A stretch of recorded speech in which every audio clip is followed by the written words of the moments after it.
नमस्कार। आज हम पढ़ेंगे पाठ 4 स्वच्छता की आदत का भाग सेकंड। आधा पाठ हमने पिछले वीडियो में पढ़ लिया था, आज हम यहाँ से पढ़ेंगे। हमारा प्रकरण है स्वच्छता की आदत। चलिए, 2 प्रश्न है, चर्चा कीजिए। समय समय पर नाखून काटना क्यों आवश्यक है? क्यों जरूरी है हमारा समय समय पर नाखून काटना?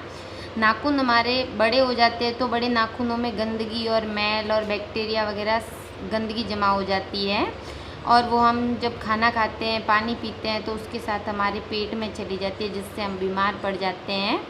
तो हमें स्वस्थ रहने के लिए, बीमारियों से को दूर भगाने के लिए समय समय पर नाखूनों को काटना ज़रूरी है। नाखून नहीं काटने पर हमारे शरीर पर क्या प्रभाव पड़ेगा? अगर हम नाखून नहीं काटेंगे तो बड़े नाखूनों में मैल जमा होगा, जिसमें गंदगी होगी, बैक्टीरिया होंगे, जर्म्स होंगे, जो हम खाना खाएंगे या फिर पानी पिएंगे उसके साथ हमारे पेट में चले जाएंगे, जिससे हम क्या हो जाएंगे? बीमार पड़ जाएंगे। मतलब हमारे स्वास्थ्य पर बुरा प्रभाव पड़ेगा। नहाने से हमारे शरीर की सफाई हो जाती है। नहाने से क्या हो जाती है? हमारे शरीर की सफाई, शरीर स्वच्छ हो जाता है। हमें सप्ताह में 1 बार नाखून अवश्य काटने चाहिए। हमें सप्ताह में 1 बार क्या अवश्य काटने चाहिए? नाखून अपने अवश्य काटने चाहिए। बड़े होते ही उनको काट देना चाहिए, जिससे नाखूनों में फंसी गंदगी खाने के साथ हमारे शरीर में नहीं जाए। अब है, ये थी शरीर की सफाई। अब है दूसरा हमारा बिंदु, घर की सफाई। ऐसा नहीं है कि अगर हम शरीर पर सफाई रखेंगे, सिर्फ रोज़ नहाएंगे, नाखून काटेंगे, दिन में 2 बार ब्रश भी करेंगे, और अगर हमारे आसपास में गंदगी है, हमारे घर में गंदगी है, गंदा पड़ा है घर, जगह जगह कचरा इकट्ठा हो रखा है, हमारे आसपास मच्छर है, गंदा पानी एकत्रित हो रखा है, तो फिर हम स्वच्छ नहीं रह पाएंगे। तो हमारे शरीर के साथ हमारे घर की सफाई भी आवश्यक है। स्वस्थ रहने के लिए शरीर की सफाई के साथ साथ आसपास का परिवेश भी स्वच्छ होना चाहिए। जिस परिवेश में, जिस वातावरण में हम रह रहे हैं, वह भी हमारा स्वच्छ होना चाहिए। हम अधिकतर समय अपने घर व विद्यालय में रहते हैं, तो हमें अपना घर व पड़ोस और विद्यालय को साफ रखने चाहिए। जहाँ हम अधिकतर समय बिताते हैं, जहाँ हम अधिकतर रहते हैं, वो जगह साफ सुथरी होनी चाहिए। घर की सफाई के साथ साथ हमें सार्वजनिक स्थानों जैसे विद्यालय, अस्पताल, बस स्टैंड, रेलवे स्टैंड आदि जगहों की सफाई करनी चाहिए। वह कचरे को सदैव कूड़ेदान में ही डालना चाहिए। सार्वजनिक स्थान ये सभी के हैं, किसी एक आदमी का दायित्व नहीं है इनकी स्वच्छता का। ये जैसा कि सार्वजनिक है, सबके लिए, सबकी सुविधाओं के लिए ये स्थान होते हैं, तो इनकी सफाई का दायित्व भी सबका है। हमें, जैसे रेलवे स्टेशन है, बस स्टेशन है, अस्पताल है, मंदिर है, जहाँ भी जाए वहाँ पर कचरा हमेशा कूड़ेदान में डालें। कहाँ डालें? कूड़ेदान में। और वहाँ पर स्वच्छता का पूर्ण ध्यान रखें। सोचिए और बताइए, आपके घर में रोजाना झाड़ू कौन लगाता है? तो हमारे घर में, आपके घर में कौन लगाता है झाड़ू? माता जी लगाती होंगी या बड़ी बहन लगाती होगी, तो उनका लिखना है। किस त्यौहार पर आपके पूरे घर की सफाई की जाती है? ज़्यादातर दीपावली के त्यौहार पर पूरे घर की सफाई की जाती है। आपका घर साफ रहे, इसके लिए आप घर में क्या मदद करते हैं? तो आप तो बालक हैं, वैसे तो साफ़ सफाई तो वैसे कभी कभार झाड़ू निकालते होंगे, लेकिन आपका दायित्व है कि आप अपनी चीज़ों को स्वयं व्यवस्थित रखें। जैसे अपना गणवेश है, जूते हैं, बैग है, वो स्वयं व्यवस्थित रखकर अपने घर में सफाई में मदद कर सकते हैं। आपके घर का कूड़ा कचरा कहाँ फेंका जाता है? आपके घर का कूड़ा कचरा कहाँ फेंका जाता है? तो पंचायत समिति द्वारा या नगर पालिका द्वारा जो तय स्थान होता है, जहाँ पर एक बड़ा सा डस्टबिन रखा जाता है, वहाँ पर हमारे घर का कूड़ा कचरा रखा जाता है। हमें अपने घर का कूड़ा कचरा घर के बाहर ग्राम पंचायत, नगर पालिका या नगर परिषद द्वारा तय किए स्थान पर ही डालना चाहिए। कचरा इधर उधर फेंकने से गंदगी और बीमारियाँ फैलती हैं। तो अपने घर का कूड़ा कचरा जो हम अपने घर के डस्टबिन में एकत्रित करते, कचरा पात्र में एकत्रित करते हैं, उसको कई लोग क्या करते, गली में फेंक देते हैं, जिससे क्या होता है, और ज़्यादा गंदगी बढ़ती है। तो अपन को क्या करना है? अगर हम किसी गांव में रहते हैं या छोटे किसी कस्बे में रहते हैं, तो ग्राम पंचायत होगी वहाँ पर, तो ग्राम पंचायत एक स्थान तय करती है कि यहाँ पर सभी लोग अपने घर का कचरा डालेंगे। अगर बड़ा सिटी है तो नगर पालिका, उससे बड़ा अगर शहर है तो नगर परिषद द्वारा एक स्थान तय किया जाता है, जहाँ पर सभी लोग अपने घर का कचरा डालते हैं, और नगर पालिका वाले आकर उस कचरे को बाहर ले जाकर फेंक देते हैं। तो वहीं पर कचरा डालना, गली में इधर उधर नहीं फेंकना। अब है घर की सजावट। घर को सजा कर रखना है, सुंदर रखना है, जिससे थोड़ा हमारा घर आकर्षित दिखे। सफाई के साथ साथ घर की सजावट भी करनी है।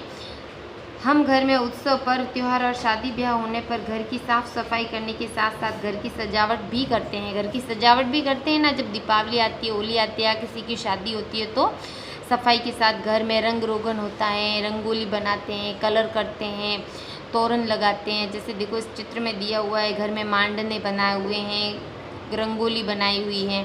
नीचे दिए गए चित्र को देखिए, इसमें घर को किस प्रकार से सजाया गया है। तो किस प्रकार से इसमें कच्चा घर है जिसमें मांडने बनाए हुए हैं, दीवारों पर, आंगन में रंगोली बनाई हुई है, एकदम साफ सुथरा घर है, सामान व्यवस्थित रखा हुआ है। जैसे मटके देखो, छाता वगैरह सब एकदम व्यवस्थित सामान रखा हुआ है।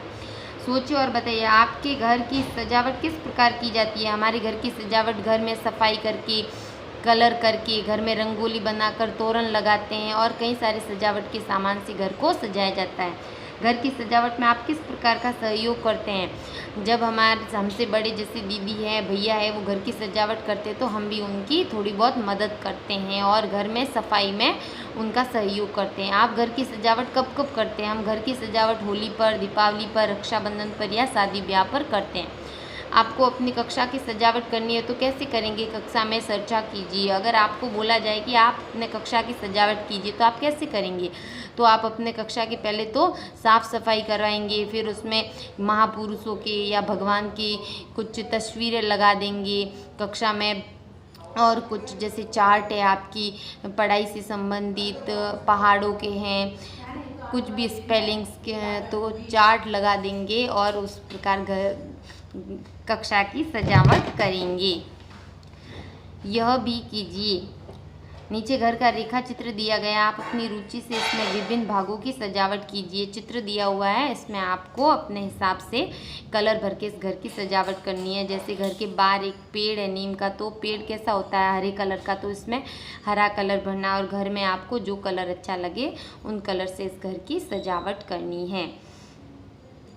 गाँव में सफाई, जल, बिजली, सड़कें, सिंचाई आदि की व्यवस्था ग्राम पंचायत करती है। गाँव में जैसे सफाई है, बिजली है, जल है, सड़कें हैं, सिंचाई आदि की व्यवस्था कौन करती है, ग्राम पंचायत करती है। ग्राम पंचायत का मुखिया सरपंच होता है। कौन होता है ग्राम पंचायत का मुखिया, सरपंच। इसके सदस्य वार्ड पंच होते हैं। सरपंच तथा वार्ड पंच का चुनाव जनता करती है। वार्ड पंच और सरपंच का चुनाव कौन करती है, जनता करती है, हम लोग करते हैं। इसी प्रकार शहरों में नगर पालिका, बड़े शहरों में नगर निगम व उससे बड़े शहरों में नगर निगम होते हैं। नगर परिषद व नगर निगम होते हैं, इन्हें शहरी निकाय कहते हैं। इनको क्या कहते हैं, जैसे नगर निगम है, नगर परिषद है, इनको शहरी निकाय कहते हैं। इनके प्रतिनिधियों का चुनाव जनता करती है, इन्हें पार्षद कहते हैं। सरकार अलग अलग योजनाओं से उन्हें धन देती है, कुछ नई धन ये संस्थाएं अपने स्तर पर भी जुटाती हैं। इनसे हमारे गांव व शहरों का विकास होता है। ये जो निकाय होते हैं ये हमारे गांव और शहरों का विकास करते हैं, और विकास कार्यों के लिए इनको धन कौन देती है, सरकार देती है, और कुछ धन ये स्वयं भी जुटाते हैं। पता कीजिए और बताइए आपके मोहल्ले के वार्ड पंच व पार्षद का नाम जो भी है वो नाम आपको लिखना है। आपके गांव शहर में इन संस्थाओं में क्या क्या कार्य करवाए हैं, आपके गांव और शहर में क्या क्या इन संस्थाओं ने काम करवाए। सड़कें बनवाई है, बिजली की व्यवस्था करवाई है, नालियाँ बनवाई हैं, गांव में अस्पताल बनवाए हैं, सरकारी कई भवन बनाए हैं, विद्यालय आदि का निर्माण करवाया, तो उनके बारे में लिखना है। आपके विद्यालय का भवन किसने बनवाया है, किसने बनवाया है। अगर आपका निजी विद्यालय है तो संस्था प्रधान ने बनवाया होगा, या फिर सरकारी भवन है तो वह तो सरकार द्वारा या ग्राम पंचायत, ये शहरी निकायों द्वारा बनाया गया है। आप अपने गाँव या शहर में क्या क्या विकास चाहते हैं, आप क्या चाहते हैं आपके गाँव में हो, आपके शहर में हो, वो आपको लिखना है। अभी देखिए हमने सीखा, ये हमने इस पार्ट में सीखा, इसको आपको गृह कार्य में सुंदर सुंदर अक्षरों में लिखना है। धन्यवाद।